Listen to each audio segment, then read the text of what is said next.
மருமக புள்ள எம்புட்டு சூப்பர்மா, எல்லாம் சூப்பர் மருமக புள்ள. இல்ல எவ்வளவு சூப்பர்னா நீயும் உங்க அம்மாவும் சார்ட் அவுட் பண்ணிக்கோங்க. அவர் தலையிடவே மாட்டாரு. என்னதான் உங்களுக்கு என்ன விருப்பமோ அதை நீங்க பண்ணுங்க அப்படின்னு இவங்க கிட்ட சொல்லுவாரு. இப்போ இந்த மாதிரி பேசிக்கிறோமே அந்த கூட டைம் இருக்காது அப்போ அவளுக்கு. சரியா இருக்கும். ஆனா அவளுக்கும் கரெக்டா இருக்கும். ஸோ அதனால மருமக புள்ள எவ்வளவு நல்லா பார்த்து. அவர் வாரம் டெம்பிளுக்கு போவார். என்னை எப்பவும் கேட்பாரு, நீங்க வரையலா கிராண்ட்மான் தான் கூப்பிடுவாரு. குழந்தைங்கள்லாம் கிராண்ட்மான் கூப்பிடுறாங்க. ஆனால் அவரும் அப்படியே நீங்க வரீங்களா கோவிலுக்கு என்னோட வரீங்களா? நான் 1-2 வாட்டி போவேன். சில நாளைக்கு இல்லைப்பா நான் வரல இன்னைக்கு, கொஞ்சம் அன்றைக்கி எனக்கு மூடு இல்லைன்னா நான் போக மாட்டேன். இல்லை நான் வரல இன்னைக்கு அப்படின்னு சொல்லுவேன்.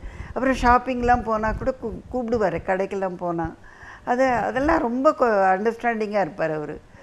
ஒரு நாள் கூட ஒரு முகம் காமிச்சு ஒன்றுமே பண்ணது கிடையாது. அவருக்கு எப்படின்னா 17 வயசுலேயே யுஎஸ் போயிட்டார்.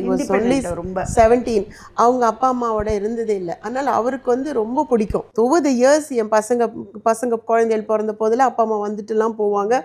அவர் தான் ரொம்ப வருத்தப்படுவார் என்னை விட. அவங்கெல்லாம் பிளேனில் ஏற்றி அனுப்பும்போது அங்கேயே உட்காந்துருப்பார் ஒரு 5 minutes. Literally he used to be so emotional. ஆமாம், அவங்க அப்பா அம்மா போகும்போது ரொம்ப அழுவாரே. ஸோ ரொம்ப சாஃப்ட் நேச்சர்னா அவருக்கு.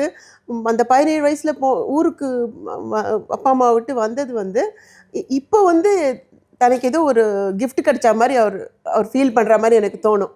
அவருக்கு ரொம்ப ஹாப்பி ஆகிடுவார் அம்மா கூட இருக்கிறது. He is very happy.